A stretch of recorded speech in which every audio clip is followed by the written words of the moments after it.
Well, here's someone I'd like to give a penny for their thoughts, at least their creative thoughts. Let's turn the spotlight now on Tyrecho Bonaby, a poet, actor, and social media content creator who's been captivating audiences on TikTok and Instagram. Today, we're getting an inside look at his journey, his inspiration, and how he's using creativity to connect with people across the island and beyond. Welcome to What's Trending, Ty. Thank you so much for having me. It's a pleasure. Welcome. It's a pleasure. So we see you all over, up and down our timelines. The outfit pose, the content is coming out of the wazoo. You're an actor, a poet, a social media content creator. Yes. How did this journey begin? How did you take off? Well, the journey began with just my love for creativity. I grew up as an island boy from Crooked Island. Shout out to my people in Crooked Island. And I grew up with a love for everything that allow people to be someone else for a short period of time. So I started writing at a young age. I started a blog back in 2018, but I fully dived into it in 2023 when I started to do plays at the Dundas. So that more so allowed me to more so write, more so put on solo shows,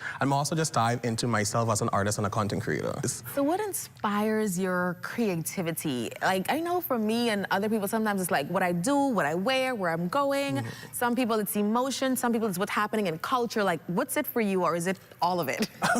Well, my 9 to 5, or should I say my 8 to 3. Yes. I'm a teacher, and I teach quote-unquote boring subjects. So more like so what? Social studies and history.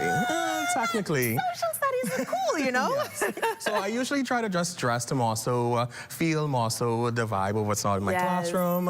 And my children get a kick out of seeing what vest I'm going to wear today or what brooch I'm going to wear the next day. So that more so that, and that's also just the conversations I have with people on the street who run up to me and say, hey, that's Ty B, like, what are you wearing today? What's not? So more so it's just, it took myself out beyond myself. I'm also like around with everybody else and sharing that experience. And even as an artist as well, a lot of persons connect with my work and what's not. So it's that drive and knowing that someone out there is resonating with what I'm writing. Someone is out there resonating with what I'm doing as an artist. So it's more so just myself, and also knowing that I have people out there that's rooting for me and watching me. So what's been your most viral or favorite moment you've shared to social media? I feel like it was basically I feel like every moment I post is like a viral moment. Wow. And that's not so like just tooting my own horn, but it's more so like, I feel like I'm always living my authentic self. So being authentic within a society that more so doesn't really value that as an individual. So more so each time is a good moment. But I know last year when I did my first written play that I wrote and I directed and acted in as a solo artist, that moment more so builds on, and people more so was focused on, okay, Ty B is actually doing this thing.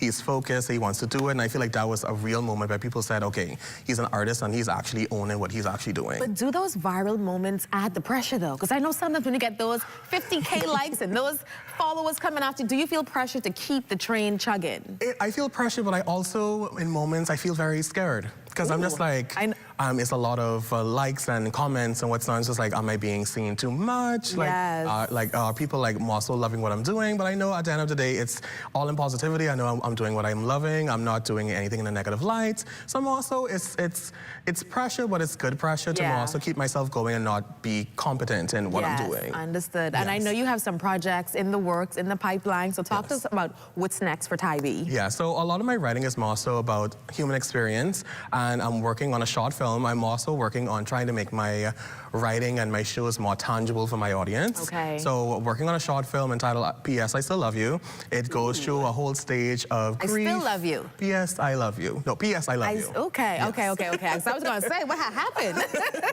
But no, it follows this whole venture of like the stages of grief and what's not. So I'm also dealing with death and more so overcoming that, and more so love, and more so just going into that. And then after that short film comes out, I'm diving into my last project of the year on December 19th and 20th at the Dundas Performing Arts Center, where I'll be joined by some friends, and also just a showcase of love and expression. I'm also diving into some poetry readings and also some acting, short scripts and what's not. So stay tuned, a lot's happening. Lots coming up. All right, well, thank you so much for sharing your creative process and the vision behind how you get all of this done. Yes. Yes, it's always inspiring to see Bahamian artists using their voices, platforms, and talents to tell authentic stories and connect with audiences.